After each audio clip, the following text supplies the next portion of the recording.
Priming culture. In today's world of highly mobile populations, many people have spent significant parts of their lives in both independent and interdependent societies. Their experiences provide psychologists with an opportunity to better understand cultural influences on attribution. For example, Hong Kong has been the location for several fruitful cultural studies because the British governed Hong Kong for 100 years. The culture there is substantially westernized, and children learn English when they are quite young, sometimes at the same time that they learn Cantonese. People in Hong Kong, it turns out, can be encouraged to think in either an interdependent way or an independent way by being presented with images that suggest one culture or the other. Hong, Chui, and Kung, 1997, showed some participants the U.S. Capitol building, a cowboy on horseback, and Mickey Mouse. They showed other participants a Chinese dragon, a temple, and men writing Chinese characters using a brush. They also showed a control group of participants neutral pictures of landscapes. The investigators then showed all participants animated cartoons of an individual fish swimming in front of a group of other fish, behind the group, joining the group, departing from the group, and so on. They had the participants explain why the individual fish was behaving in these various ways. Participants who previously saw the American pictures gave more reasons relating to motivations of the individual fish and fewer explanations relating to the other fish or to the context than participants who saw the Chinese pictures. Participants who saw the neutral pictures gave explanations that were in between those of the other two groups. Other natural experiments are made possible by the fact that many people living in North America are of Asian descent and think of themselves as partly American and partly Western. In one study, researchers asked Asian American participants to recall either an experience that made their identity as an American apparent to them or an experience that made their Asian identity salient. 2002. They then showed the participants a group of highly abstract cartoon vignettes suggesting physical movement, such as an object falling to the bottom of a container of liquid, and had them rate how much they thought the object's movement was due to dispositional factors, shape, weight, versus contextual factors, gravity, friction. Participants who had their American identity primed rated causes internal to the objects as being more important, compared with participants who had their Asian identity primed. It's also possible to prime religious concepts that affect the degree to which attributions are dispositional. Research shows that Protestants are more concerned than Catholics with the state of their souls, and they are more likely to make internal dispositional attributions for behavior. 2011. When Protestants are primed to think about the soul, this increases their internal attributions still further. The same manipulation has no effect on the attributions of Catholics. Priming culture. To prime Western associations and individualistic attributions, investigators might show participants a photo of A, the U.S. Capitol building, or B, an American cowboy riding a horse. To prime Asian associations and collectivist attributions, the investigators might show participants a photo of C, a Chinese temple, or D, a Laotian dragon. Social class and attribution. So far in this section, we've looked at how people from different countries and from diverse ethnic and religious backgrounds vary in their tendencies to attribute behavior to situational versus dispositional causes. Recent studies find that another form of culture, social class, influences attribution in important ways. Social class refers to the amount of wealth, education, and occupational prestige individuals and their families enjoy.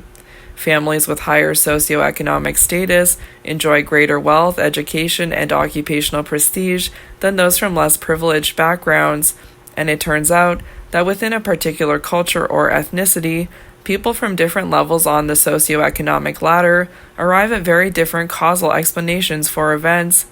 Social class, the amount of wealth, education, and occupational prestige individuals and their families have. Michael Krauss and his colleagues have found that lower-class or working-class individuals resemble individuals from interdependent cultures in their attributional tendencies. 2009. The investigators had participants make attributions for positive life events, getting into a desired graduate program, and negative life experiences, suffering a health problem, Lower and working class participants were more likely to invoke situational causes, whereas those higher up the socioeconomic ladder tended to invoke dispositional causes. When the investigators showed participants a person with a particular facial expression, smiling, sad, or angry, surrounded by people with the same or different expressions, those lower on the socioeconomic ladder were more likely to be swayed by the emotions of the faces in the surrounding context. Also see Figure 3.3. The lower class participants were less likely to rate a smiling target as happy when the other faces were frowning, for example. Investigators believe that these class differences are found because, similar to Asians, lower class people live in a world where attention to other people is more essential for effective functioning than it is for higher class people. Why are some people richer than others?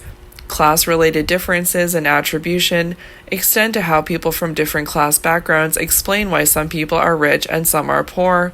Krauss and Keltner, 2013, asked participants to offer explanations for why some people rise in society and others remain in the lower rungs of the class hierarchy. Wealthy participants were likely to endorse the belief that a person's standing in society is determined by genetic factors and a person's temperamental inclination to succeed or fail.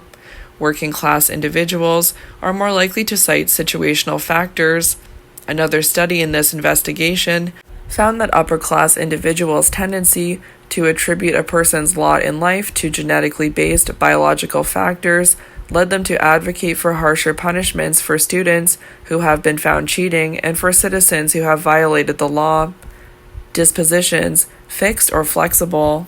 Do Asians, Catholics, and people of lower social class think like social psychologists, putting greater emphasis on situational determinants of behavior, whereas Westerners, Protestants, and people of higher social class think like personality psychologists, putting more emphasis on dispositional determinants? Not quite. It may be more accurate to say that everyone is inclined to think in both of these ways. We know that Asians and Westerners both understand their fellow human beings in terms of the so-called Big Five personality dimensions of extroversion, neuroticism, agreeableness, conscientiousness, and openness to experience.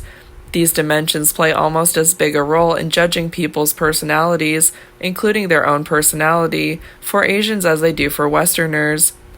Norazayan, Choi, and Nisbet, 1999, however, asked Korean and American college students a number of questions intended to tap their theories about the causes of behavior and found that although Koreans and Americans rated the importance of personality the same, the Koreans reported situations to be more important than did the Americans. The Norazayan team also asked their participants several questions about their beliefs regarding how fixed or flexible personality is, including whether it is something about a person that can't be altered much or whether it can be changed. The Koreans considered personalities to be more changeable than the Americans did. The belief in the flexibility of personality is, of course, consistent with the view that behavior is substantially influenced by external factors. The idea that personality is changeable is also consistent with the view, much more characteristic of interdependent people than independent people, that abilities can be changed by environmental factors and through sustained effort. American students spend much less time studying than Asian students do. 1992. The belief in the value of effort to overcome inadequacy is deeply rooted in the cultures of China, Korea, and Japan. Not surprisingly, Asian Americans are more academically successful than European Americans. Moreover, their occupational success far exceeds what would be expected on the basis of SAT, ACE scores. Looking back, people in interdependent cultures pay more attention to social context than Westerners do. Asians as well as Westerners are susceptible to the fundamental attribution error, but Westerners are more susceptible to it. For individuals reared in both interdependent and independent cultures, it is possible to prime the different ways of perceiving and attributing behavior.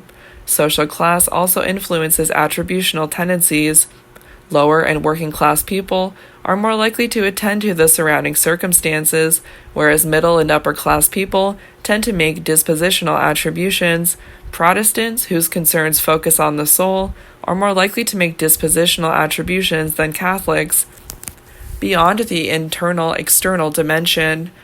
Everyday causal analysis often requires people to determine whether a given action is mainly due to something about the person involved or to the surrounding situational context, but this person-situation question is not the only one we ask, and it's not the whole story about everyday causal analysis. We often ask ourselves additional questions about someone's behavior to arrive at a more nuanced understanding of its meaning and to enable us to make more refined predictions about future behavior. In particular, we're often interested in understanding a person's intentions. Think of it this way. People engage in causal analysis to make the world more predictable, to find the glue that holds all sorts of varying instances of behavior together. Sometimes that glue is a trait in the person. For example, her kindness explains her long hours at the soup kitchen, her unfailing politeness to everyone in the residence hall, and her willingness to share her notes with others in her class. At other times, the glue is provided by knowing someone's intentions. For example, the long hours in the library, the ingratiating behavior toward the professor, and the theft of another student's notes all come together and make sense if we know that the individual has a particularly strong desire to get good grades. One study found that across a wide range of circumstances, people explain intentional actions by referring to the actor's reasons. Reasons for action, of course, are many and varied, but the overwhelming majority of the reasons offered to explain behavior fall into two classes: desires and beliefs. Why did the senator endorse an amendment banning the burning of the American flag? Because she wants to be reelected, and she believes she needs to appease her constituents. Why does the neighbor put up with his wife's abusive insults? Because he doesn't want to be alone, and he believes no one else would be interested in him. Understanding others' intentions.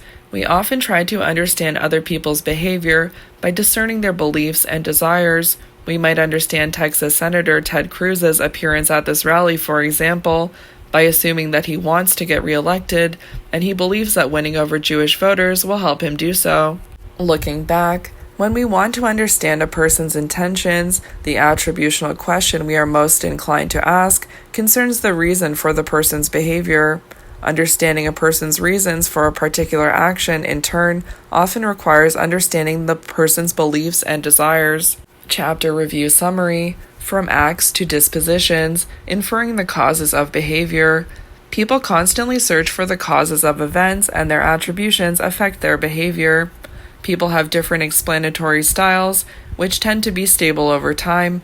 A pessimistic style, attributing good outcomes to external, unstable, and local causes, and bad outcomes to internal, stable, and global causes, is associated with poor health, poor performance, and depression. The processes of causal attribution. The covariation principle is involved in making attributions. When a person engages in a given behavior across many situations, and other people tend not to engage in that behavior, it's reasonable to attribute the behavior to the person. When the person engages in the behavior only in a particular situation, and most others in the same situation also exhibit the behavior, it's reasonable to attribute the behavior to the situation. The ability to imagine what others would likely do in a given situation allows people to make use of the discounting principle and the augmentation principle. If situational constraints could plausibly have caused an observed behavior, people discount the role of the person's dispositions. If strong forces were present that would typically inhibit the behavior, but the behavior occurs anyway, they assume that the actor's dispositions were particularly powerful. Counterfactual thoughts can powerfully affect attribution. People often imagine what the outcome would have been like if only something had occurred differently. Joy or pain in response to an event is amplified when counterfactual thinking encourages the thought that things might have turned out differently. Errors and biases in attribution. People's attributions are not always rational. People sometimes attribute events to causes that flatter themselves beyond what the evidence calls for, thus exhibiting the self-serving attributional bias. The fundamental attribution error is the tendency to attribute behavior to real or imagined dispositions of the person, and to neglect influential aspects of the situation confronting the person, even when it ought to be obvious that the situation is a powerful influence on behavior. People often attribute behavior to presumed traits, abilities, and motivations. One cause of the fundamental attribution error is the just world myth, thinking that people get what they deserve and that bad outcomes are brought about by bad or incompetent people. Another cause of the fundamental attribution error is the tendency for people and their behavior to be more salient than situations. A final cause of the fundamental attribution error is the tendency for attributions to be made in a two-step process.